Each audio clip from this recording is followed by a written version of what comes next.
Très chers frères et sœurs, shalom. Que le Seigneur Jésus-Christ vous bénisse. Je viens vous saluer tous ce matin au nom du Seigneur Jésus-Christ.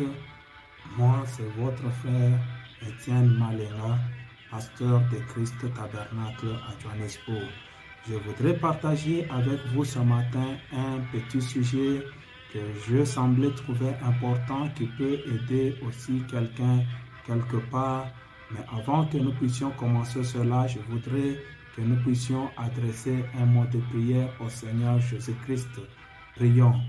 Seigneur Dieu notre Père, Créateur des cieux et de la terre, béni sois-tu ce matin pour ta grâce, ta bonté, pour ton amour et ta grandeur, de ce que tu nous accordes, de cette opportunité de parler de ta parole avec ton peuple.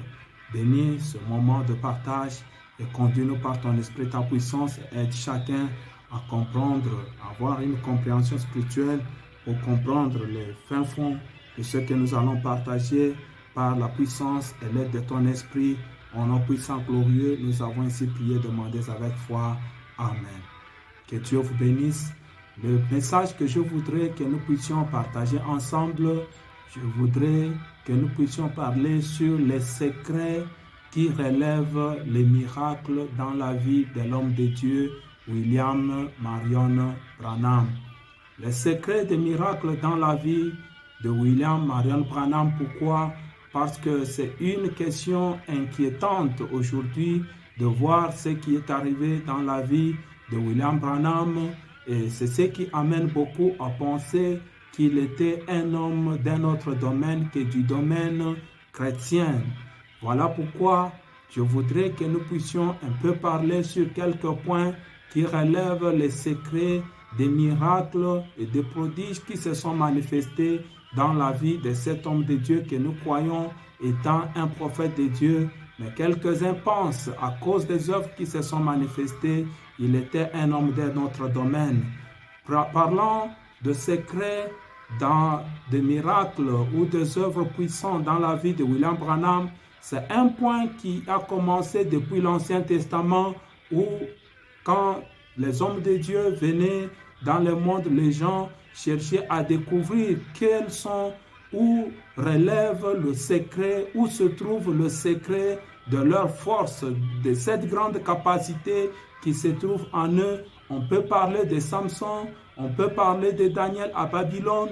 Les gens se demandaient d'où lui vient cette grande intelligence et cette grande sagesse, d'où lui vient cette grande capacité de parler même des songes qu'il n'a pas vus. On peut parler du Seigneur Jésus-Christ, où on l'a même appelé Belzébul par le pharisien et les sadducéens. En voyant les œuvres qui l'accompagnaient, ils ont dit, il est maître de Belzébul.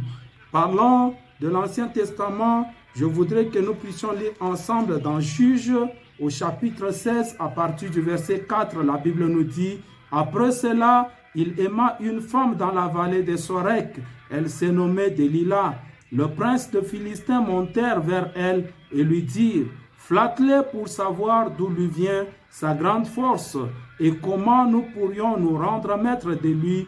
Nous le lierons pour le dompter et nous te donnerons chacun 1100 cycles d'argent. » Vous comprenez que les Philistins cherchaient à découvrir d'où venait la grande force de Samson. Ils cherchaient le secret de sa grande force. Comme nous l'avons dit, même Daniel aussi, ça a été le même cas. Voilà pourquoi on l'avait piégé pour qu'il soit même mis dans la fosse au lion. Pourquoi? Parce que les gens étaient inquiets d'où lui venait cette grande sagesse, d'où lui venait cette grande capacité.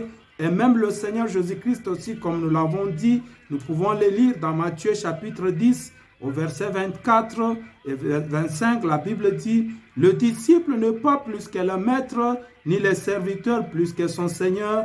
Il suffit au disciple d'être traité comme son maître et au serviteur comme son Seigneur. S'ils ont appelé le maître de la maison Belzébul, à combien plus forte raison appelleront-ils ainsi les gens de sa maison? » Ils ont appelé le Seigneur Jésus-Christ Belzébul. Pourquoi? Parce que la puissance qu'il leur manifestait, les œuvres puissantes, ressusciter Lazare d'entre les morts, ouvrir les yeux d'un aveugle juste par la salive mélangée et fait une boue. Les yeux de l'aveugle pouvaient s'ouvrir. C'est ainsi qu'ils ont dit, il est maître de Belzébul. Il est Belzébul, maître des démons. Vous comprenez un peu, et c'est là que le Seigneur Jésus-Christ leur a dit, le diable ne peut pas être contre le diable, un royaume ne peut pas être divisé où l'un est en train de combattre l'autre. Alors parlons de secrets qui relèvent ou qui cachaient les œuvres miraculeuses qui se manifestaient dans la vie de William Branham. Comme je dis que je voudrais que nous puissions parler un peu de quelques points. C'est là que nous allons dans le message qu'il a prêché, qu'il a intitulé « Une délivrance totale ». Le message « Une délivrance totale ». Le prophète de Dieu, excusez-moi un peu, laissez-moi un peu trouver cela rapidement. J'ai mal placé ça quelque part. Il est en train de parler là que Dieu ne fait pas de demi-chrétiens, Dieu ne fait pas de demi-croyants. Oh, j'avais ça en main pendant que je cherchais ailleurs. Au paragraphe 48, le prophète de Dieu dit ceci: quand Dieu envoie un homme pour faire quelque chose, il l'équipe en tout ce dont il a besoin. Si Dieu appelle un homme pour qu'il soit prédicateur, il met en lui quelque chose pour prêcher. S'il l'appelle pour qu'il soit un docteur, il met en lui quelque chose pour enseigner. S'il l'appelle à être un prophète, il met en lui quelque chose pour voir des visions et être un prophète. Dieu équipe toujours son homme.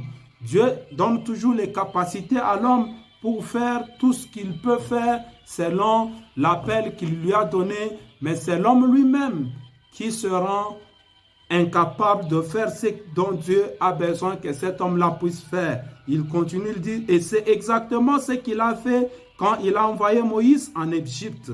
Il a envoyé Moïse en Égypte et l'avait élevé d'une certaine façon, et il l'avait instruit d'une certaine façon, et il l'avait modélé, il l'avait créé, il l'avait façonné, après avoir promis à Abraham des centaines d'années avant qu'il délivrerait le peuple. Alors il se souvint qu'il ferait Moïse tel que Moïse était. Moïse était tout à fait un prophète. Et puis, en tant que prophète, alors, termine par la phrase 49, il dit, c'est juste comme vous. Si vous êtes chrétien, Dieu ne fait pas de demi-chrétiens. Dieu fait toujours des chrétiens complets. Dieu ne fait pas de demi-prédicateurs. Mais le prédicateur peut l'être à moitié.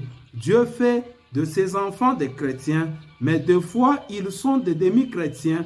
Mais ce n'est pas dans l'intention de Dieu qu'ils soient ainsi. Ce sont leurs voix qu'ils ont mélangées avec le plan de Dieu concernant leur vie. C'est ainsi qu'ils sont. Dieu ne veut pas qu'ils soient de demi-chrétiens ou de demi-prédicateurs. C'est compromettant de tous côtés. Ou, il termine par la phrase, il veut qu'ils se tiennent tout à fait à la brèche. Là, c'est un message qu'il a prêché, je voudrais vérifier, en 1959, le 12 juillet 1959, une délivrance totale, où il dit, Dieu ne fait pas de demi-chrétiens, Dieu ne fait pas de demi-croyants, Dieu ne fait pas de demi-prédicateurs, où l'un est chrétien full, où les œuvres surnaturelles de Dieu l'accompagnent, où l'autre est demi-prédicateur, les œuvres ne l'accompagnent pas, et l'autre est full prédicateur. Mais Dieu, quand il fait ses enfants, il fait tous des prédicateurs full, il fait tous des chrétiens full, mais ce sont eux-mêmes, par leur propre voix, qu'ils mélangent le voix de Dieu avec ce qui n'est pas en ordre avec la parole de Dieu. Voilà comment ils deviennent à moitié chrétiens, ils deviennent à moitié prédicateurs, où ils pensent que tel a les œuvres surnaturelles qui l'accompagnent parce qu'il a des liens peut-être avec un loge ou que sais-je encore, comme il y a même un website qui parle de William Branham comme étant quelqu'un de loge parce que les œuvres surnaturelles et les miracles l'accompagnaient, où les morts étaient ressuscités, les aveugles voyaient, des cancers étaient guéris. Alors il pense qu'à cause de cela, il était quelqu'un de loge. mais nous réalisons seulement qu'il y avait des secrets qui renfermaient les œuvres miraculeuses qui l'accompagnaient. Et c'est de cela que nous sommes en train de parler aujourd'hui, partageant avec le peuple de Dieu. Comme le prophète de Dieu le dit aussi dans le message, la plus grande bataille jamais livrée, qui au paragraphe 81, il dit ceci: il n'y a qu'une seule voie d'accès pour que ça descende. C'est par le moyen du libre arbitre que ça pénètre dans l'âme, par vos pensées. Un homme est tel que sont le pensée dans son cœur. Si vous dites à cette montagne, ôte-toi de là, et si vous ne doutez pas en votre cœur, mais croyez que ce que vous avez dit arrivera, ce que vous aurez dit sera accordé. Vous saisissez? L'ensemble dit Amen. Voilà, voyez, c'est là le champ de bataille. Si seulement vous commencez par là d'abord. Donc vous comprenez que le prophète Branham nous enseigne qu'un homme est tel que sont le pensée de son cœur. Un homme est tel que sont le pensée de son cœur. Pourquoi? Parce que ce que vous pensez en votre cœur, qu'est-ce que vous pensez? Dieu est-il capable de vous répondre? Dieu est-il capable de vous accompagner par ses œuvres miraculeuses? Dieu est-il capable de faire telle ou telle autre chose aussi avec vous? Pourquoi un homme est tel que sont le pensée de son cœur? C'est parce que la Bible nous enseigne que quand Dieu regarde, quand quelqu'un prie, Dieu n'écoute pas. Dieu ne regarde pas aux paroles, il ne tient pas compte des paroles qui sortent de votre bouche, combien vous criez, mais Dieu regarde aux pensées de votre cœur. C'est ce qui s'est passé dans l'Ancien Testament, dans Genèse chapitre 6, à partir du verset 5, la Bible nous dit: l'Éternel vit que la méchanceté des hommes était grande sur la terre et que toutes les pensées de leur cœur se portaient chaque jour uniquement vers le mal. Quel que soit ce que ces gens pouvaient penser, pouvaient dire de leur bouche plutôt, mais ce que Dieu regardait, c'était le pensée de leur cœur. Toutes les pensées de leur cœur se portaient vers le mal. Voilà ce qui a fait que Dieu puisse descendre et détruire ou leur plan, mettre la confusion et que sais-je encore. C'est parce que Dieu regarde aux pensées du cœur de la personne. Et c'est ce qui fait que lorsque Dieu peut regarder aux pensées du cœur de quelques-uns et qu'il trouve que le pensée de leur cœur est renfermé d'orgueil derrière, le pensée de leur cœur est renfermé de sentiments qui ne sont pas le véritable sentiment, voilà ce qui fait que les prières de quelques-uns ne peuvent pas être exaucées, ne peuvent pas avoir la réponse, et ce qui fait que quelques-uns peuvent prier pour les malades sont guéris, les aveugles voient, le boiteux marche, parce que Dieu regarde le secret de pensée de leur cœur. Et comme le prophète de Dieu l'ajoute aussi dans le message sur ta parole, Seigneur, le prophète de Dieu nous dit ceci au paragraphe 4, ce message qu'il a prêché le 5 mars 1948. Au paragraphe 4, il dit « Et beaucoup de gens s'attendent ». Termine par la phrase « Certains d'entre eux disent « Je crois que Dieu peut accomplir toutes choses ». Oui, tout le monde croit que Dieu peut accomplir toutes choses. Mais quelles sont les pensées de leur cœur? Frère Branham dit « N'importe qui a le bon sens sait que Dieu peut accomplir toutes choses. S'il ne peut pas accomplir toutes choses, il n'est pas le Dieu Tout-Puissant. Mais s'il est le Dieu Tout-Puissant, il peut accomplir toutes choses. Par conséquent, le problème avec les gens ce soir, c'est qu'ils cherchent Dieu très loin, à des millions de kilomètres, alors que Dieu est juste ici parmi vous. Maintenant, pensez-y, celui que vous aimez, celui que vous servez est ici.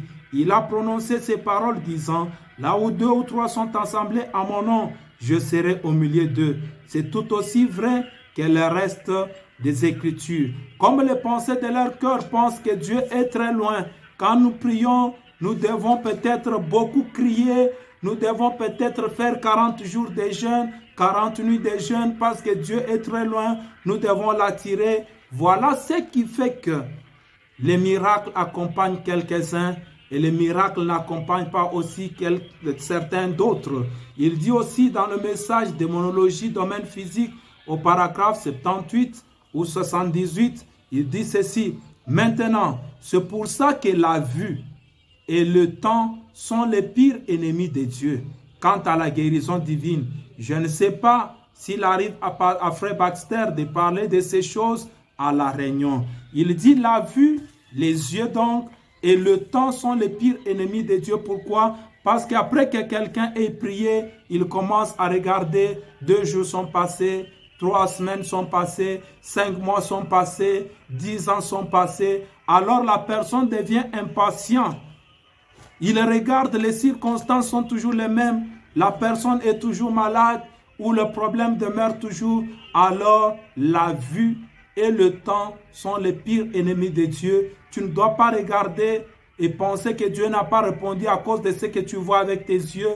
Tu ne dois pas regarder combien de mois ou 2 années sont passées et penser que Dieu n'a pas exaucé. Rappelez-vous, le prophète de Dieu dit, lorsque Dieu dit que la lumière soit, il s'est passé des milliers d'années pour que cette lumière puisse se manifester. Ainsi, il prononce, ça fut le premier jour, il y eut un soir et un matin, et ainsi il prononça la deuxième parole. Et il attendit que sa parole s'accomplisse, et ce fut le deuxième jour. Donc la vue et le temps sont les pires ennemis de Dieu. Pourquoi? Parce que cela décourage les gens. Cela rend les gens inactifs dans les domaines du surnaturel ou des œuvres surnaturelles de Dieu. Maintenant, relevons aussi quelques points qui cachaient le secret des œuvres surnaturelles ou des miracles dans la vie de William Branham. William Branham était un homme qui se consacrait beaucoup. Voilà ce qu'il dit dans le message « L'eau toujours présente du rocher » au paragraphe 33 et 34 qu'il a prêché le 23 juillet 1961. Tout de même que notre Seigneur Jésus-Christ était un homme de montagne, un homme qui allait beaucoup prier, ce qui était le secret de la puissance qui l'accompagnait. William Branham aussi était un homme qui s'abandonnait beaucoup à Dieu dans la prière, dans des jeûnes, dans des consécrations. Et comme nous l'avons appris, il ne pouvait pas faire d'autres activités s'il avait un service le soir. Même le jour avant, il ne pouvait pas avoir une interview. Il était dans la prière, dans la consécration. Il pouvait être enfermé quelque part parce qu'il savait qu'il doit d'abord s'abandonner à Dieu avant d'aller affronter le public. Il dit ceci au paragraphe 33 et 34, l'eau toujours présente du rocher. Je ne désire plus avoir du discernement. Voyez-vous? Eh bien, voici ce qui est arrivé. J'ai essayé et je sais que j'ai fait des choses qui étaient fausses, mais j'ai essayé de vivre suffisamment près de Dieu tout le temps. C'est ainsi que ces visions arrivent et comment elles se manifestent. Et même parfois, des gens perdaient des choses et ils me téléphonaient me demandant de prier le Seigneur et de lui demander où ça se trouvait. Comme lorsque le fils de Kis perdit ses ânesses. Comme lorsque Kis perdit ses ânesses et que les garçons sont allés pour trouver le prophète. Il leur dit que les ânesses étaient déjà retrouvées à la maison. Et ainsi de suite. C'est tout à fait en ordre. Mais il y a tellement de choses ainsi et tellement de personnes. Ce n'est pas simplement dans cette région ici, mais c'est dans le monde entier, voyez-vous. Ainsi, cela me déchire et cela me garde tout le temps sous tension jusqu'à ce que cela arrive à un point. Et c'est cela qui a fait que le frère commence la doctrine selon laquelle jeter le Seigneur Jésus-Christ incarné. Nous savons que cela mettrait le ministère en pièces et que cela amènerait de l'opprobre sur Christ, et ainsi de suite, voyez-vous. Ainsi, c'est la raison pour laquelle j'ai dû les secouer très fort pour arrêter cela immédiatement, pour leur faire savoir que cela ne venait pas de Dieu et que c'était du diable. Vous voyez-vous, et ce sont de braves personnes et cela montre que ce sont des gens nés de nouveau de l'Esprit de Dieu parce qu'ils ont vu la vérité par l'Écriture et ils sont revenus à Dieu immédiatement. Voyez-vous, Ainsi, cela montre que c'était Satan qui essayait de faire quelque chose avec les gens. Ce sont tous des gens pieux, des chrétiens. Comme il se consacrait beaucoup à Dieu, des œuvres surnaturelles l'accompagnaient. Ainsi, cela a amené quelques-uns des frères à penser qu'il était le Seigneur Jésus-Christ incarné. Mais comme c'était des frères nés de nouveau, il les a ramenés à la vérité des Écritures et ils ont compris, ils sont revenus sur le bon chemin. Voilà un peu l'un des secrets qui se cachait derrière les œuvres puissantes qui accompagnaient le prophète de Dieu, William Branham. Il se consacrait beaucoup à Dieu. Il dit encore ceci au paragraphe 18 dans le message Dieu projetant son amour qu'il a prêché le 6 août 1957.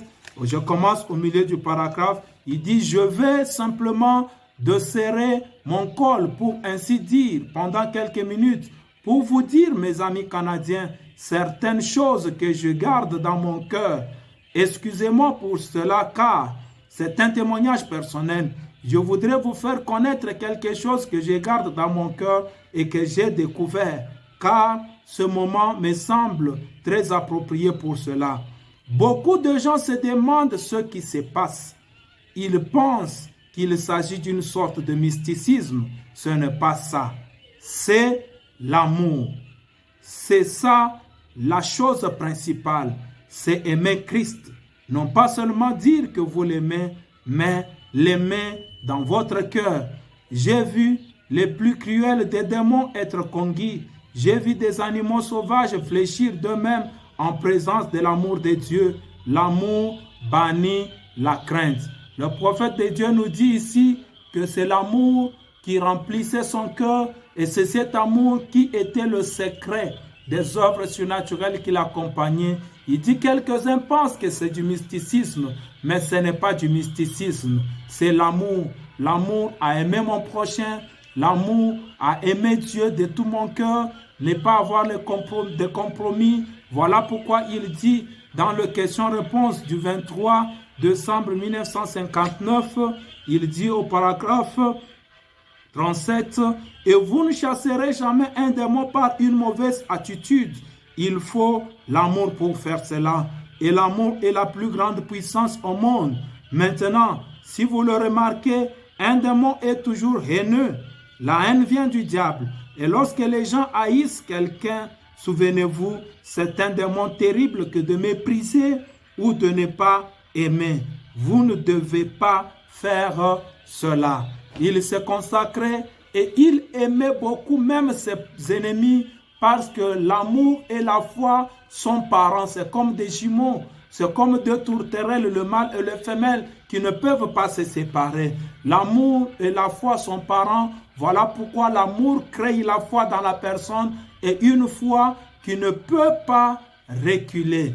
Il était plein de consécration, il était plein d'amour, ce qui faisait que les démons, même le cancer, ne pouvaient pas résister au-devant de lui. Voilà pourquoi il a dit, l'homme est tel que sont les pensées de son cœur. L'homme est tel que sont les pensées de son cœur. Pourquoi?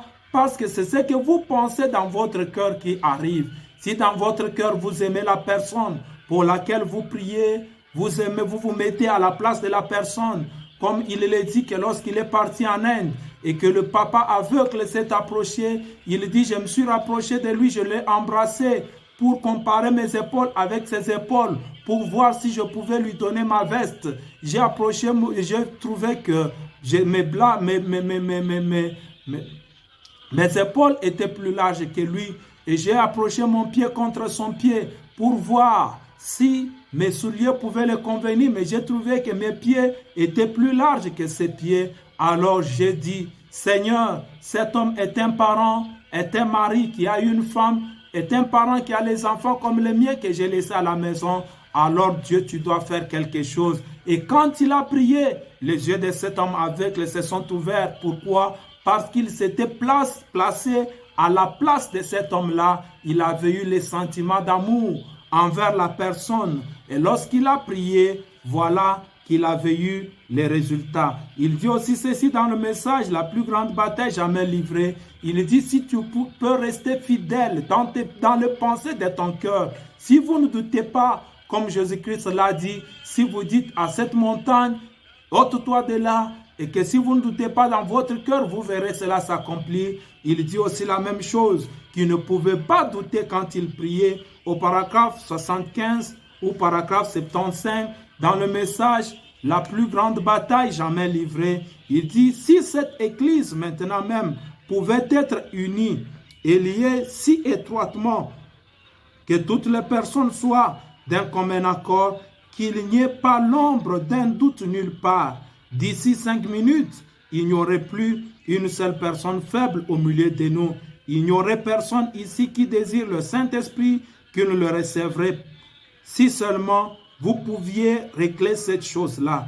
Donc, c'est là que la bataille s'engage en plein là, dans votre pensée, à savoir si vous voudrez. Donc, si vous pouvez être liés si étroitement dans le pensée de votre cœur, il y aurait personne qui serait faible au milieu de nous. Pourquoi? Parce que Dieu va descendre et agir selon les pensées de votre cœur, car l'homme est tel que sont les pensées de son cœur. Si les pensées du cœur sont positives, si les pensées du cœur sont pleines de foi, si les pensées du cœur ont plus confiance en Dieu, alors Dieu va descendre et agir.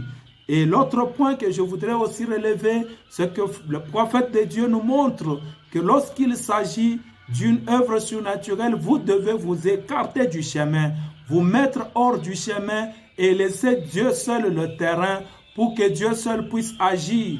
Comme Élie l'avait fait au mont Carmel, il a dit au peuple, venez avec moi à la montagne et que nous puissions voir si c'est Baal qui est Dieu ou si c'est l'Éternel, si Jéhovah qui est Dieu. Et quand Élie est allé à la montagne, il a dit, Dieu d'Abraham, Dieu d'Isaac, Dieu de Jacob, que l'on sache aujourd'hui en Israël que c'est toi, Jéhovah, qui est Dieu. Et Dieu était descendu par le feu pour prouver que c'est Dieu, c'est Jéhovah qui était Dieu. Élie s'était écarté du chemin et il avait laissé le terrain, il avait laissé le champ entre les mains de Dieu pour qu'il prouve qu'il était Dieu. Voilà ce que le prophète nous enseigne aussi dans le message, la pluie de la première et de l'arrière-saison, au paragraphe 35 et 36, le message qu'il a prêché le 3 mars 1960,